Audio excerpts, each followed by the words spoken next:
You don't have these in your notes, but you may want to write this down. We do talk about all of this, but I've put it all onto one page here. We've been looking at the vertex form of a quadratic equation.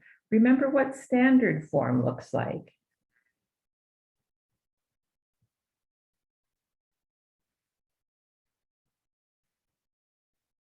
So vertex form is a little bit different. Remember, we found this when we were completing the square, this vertex form. The graph of a quadratic equation is always a parabola. So whenever you see that x squared, you know that x is going to be squared here. You know that if you graph it, you're going to have that parabolic shape.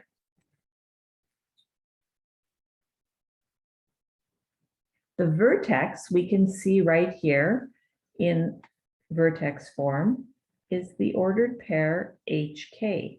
Now that only happens if K has a plus sign on it and H has a minus sign. If you need to rewrite the equation, or remember that it's the opposite of the sign in front of H, the same as the sign in front of K. Go back and watch that video lesson again if you need to practice. We also talked about the axis of symmetry. The axis of symmetry is that vertical line that divides our parabola in half. And you can see there that it passes right through the vertex. Because it's passing through the vertex, that point HK, the equation is going to be x equals h, whatever h is in our vertex.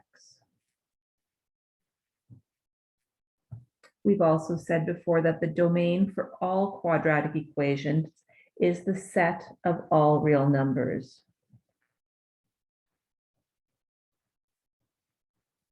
We can write that as negative infinity to positive infinity.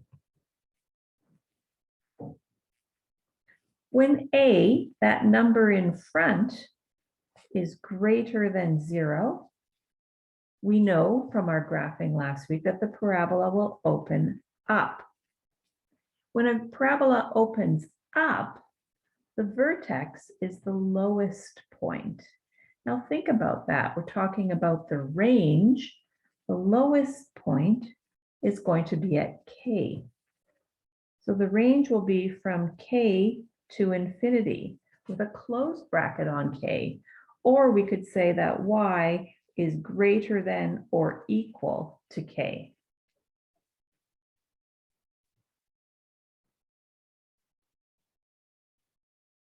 If A is less than 0, then we know that our parabola is going to open down. When our parabola opens down, the vertex is the highest point. So think about that.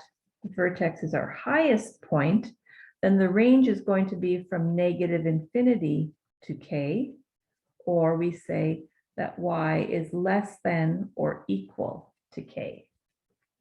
Memorizing this information will help you get a better understanding of the properties and graphing of quadratic equations.